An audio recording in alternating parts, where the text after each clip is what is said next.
Good morning. It is Friday, January 30th. Oh my goodness, it's so low. What's going on here? It is Friday, January 30th. Welcome. I'm T. Waldron. This is my cat Pumpkin. Let's take a few moments to do some deep breathing. And if you can, close your eyes. And I'm just going to take a sip of water. Cheers. And we're going to slow our breath down and regulate our nervous system. So sit comfortably if you can. Put your back against your backrest.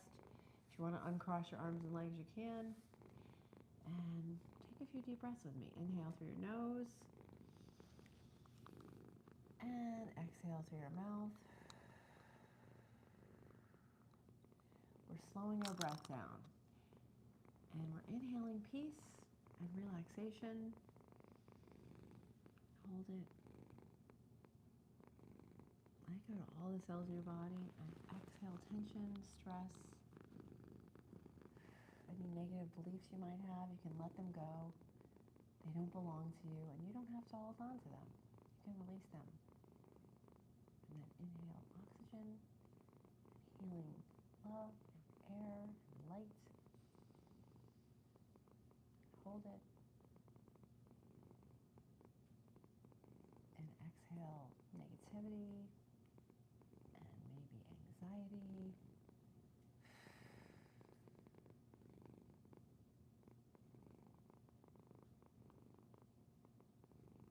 And inhale peace.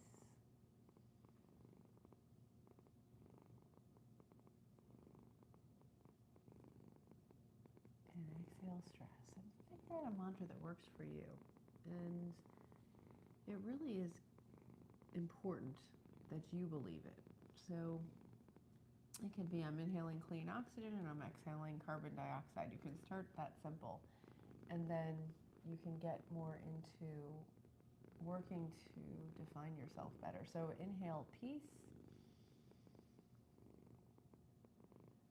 and exhale stress. I used to say that one a lot. So whatever works for you. Hey, good morning, Kevin. Nice to see you. Hi, Berserker. Welcome back. Happy Friday to you as well, Berserker. Welcome. I think you're from Germany. By the way, it is 2 degrees Fahrenheit here, and wait, it's 2 degrees Fahrenheit and negative 17 Celsius. So we are experiencing a bit of a cold snap. I don't know how it is where you are, but wherever it is, stay warm. Thank you for tuning back in. So yeah, we're reading from the book. I just love this book, Breaking the Habit of Being Yourself. And Joe Dispenza has so much wisdom. And basically we were talking about how positivity can't change your body chemistry. Like if you already are in fight or flight and you just put a happy face on it, that doesn't work. So he's talking about how we really can change our body chemistry to be more healthy. Oh yeah, thanks for asking. Hi, Annalie Billen. It's a book, Breaking the Habit of Being Yourself by Dr. Joe Dispenza. It's fantastic. And he talks about actually in this book throughout also epigenetics, how genetics can, the things that we do, our emotions, our thoughts, can change our genetic code. It's amazing, right? Yeah, Pumpkin agrees.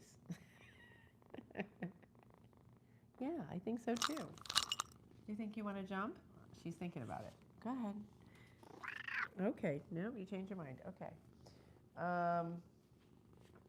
Okay, let's see. Oh yeah, we talked yesterday how like if your boss yells at you and you keep reliving it, your body doesn't know the difference if it's still happening right then and there or if it's a memory. And that's pretty amazing. Like our mind, whatever we think about, our mind just thinks it's happening right now. So it automatically releases chemicals that are going to protect us and help us. And it started out as a very good system that helps us. And then it can become maladapted if we overuse it. Okay, let's see. So, oh, hey, Sankey. No, I did not do well in calculus, but I do love quantum physics. Thank you for asking. How about you? Do you like calculus? Are you studying for a calculus test or something? God bless you if you are. Because I couldn't do it. Okay. Yeah, I know. Can you believe this? I know.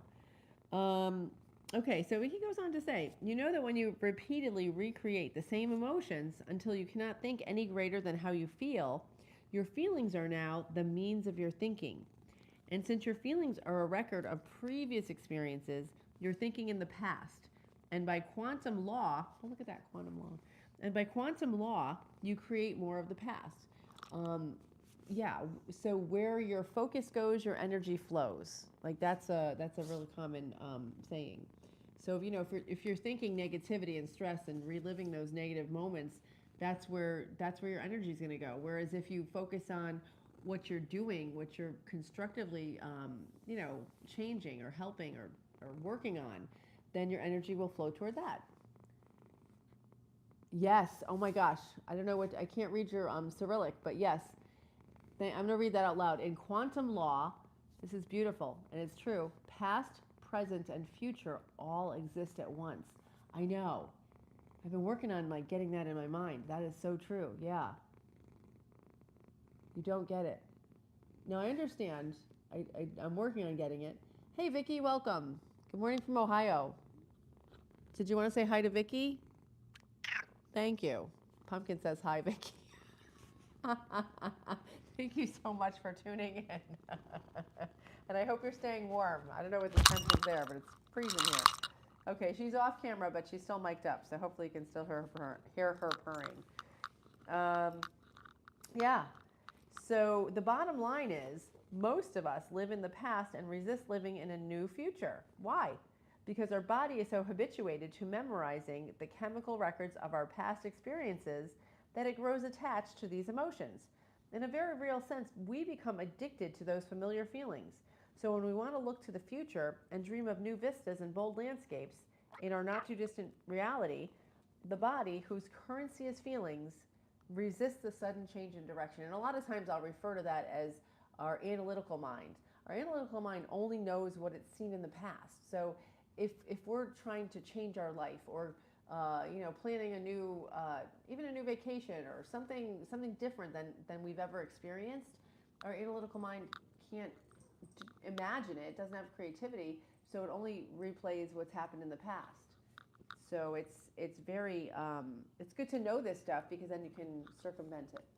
Yeah. Let's see. Oh, Pumpkin gets it. She's trying to help you. Okay, thank you, Art. Oh, good. I'm glad you're staying warm, Vicky. Good. So accomplishing this about face is a great labor of personal change. So many people struggle to create a new destiny, but find themselves unable to overcome the past memory of who they feel they are. Even if we crave unknown adventures and dream of new possibilities ahead in the future, we seem to be compelled to revisit the past. And that is so true. A lot of times our society will say, oh, I have anxiety, I have ADHD. We label ourselves and then we limit ourselves to that identity. And if we can, maybe that's true, maybe it's not. Maybe you struggle with some of those symptoms, but if you keep focusing on that, that's all you're going to reach is that possibility. Whereas if we work on different things and work on learning and changing and growing and taking care of ourselves and learning how to love ourselves, then we can overcome some of those, perhaps those past limits that we set on ourselves. Yeah. So feelings and emotions are not bad, but they are the end products of experience. But if we always relive the same ones, we can't. Oh, he's saying just what I said. This is great. Um, but if we always relive the same ones, we can't embrace any new experiences. Have you known people who always seem to talk about the good old days? What they're really saying is, nothing new is happening in my life to stimulate my feelings. Therefore, I have to reaffirm myself from some glorious moments in the past. If we believe that our thoughts have something to do with our destiny, then as creators, most of us are only going in circles. Wow. Yeah. Yeah, exactly. You have good memories, but you like now too. Sure. And yeah, we can always go back to our good memories, and we can even think about our negative past occasionally. But if we and this he says that somewhere else in this book, if we can remove emotion from our negative feelings of the past, like if let's say something happens that we didn't prefer, And if we can learn from it and remove those negative emotions, then it becomes wisdom. So yeah, that's awesome. All right, we'll get to controlling our environment, the genetic myth. We'll get to that potentially tomorrow night. I'm not sure what the topic for the live is tomorrow night yet, but I have to get going. So I'm going to my friend's exercise class, and then I'm going to teach Tai Chi. Yeah, ADHD especially. Yep, the diagnosis can become a crutch.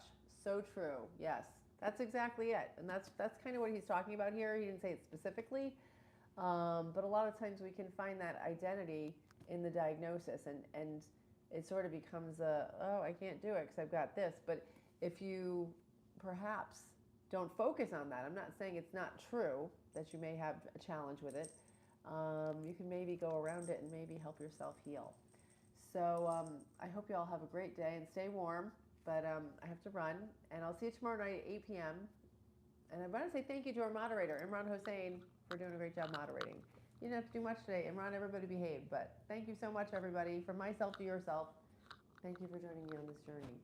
And have a great day, and stay warm if you're somewhere cold. Bye. Goodbye, Pumpkin. Oh, there's the two cats. Hold on. They're having a moment over there. That's Fractal and Pumpkin. Do you want to say goodbye, Pumpkin? Oh, thanks, Fractal. Fractal, say goodbye. Okay, bye, everybody.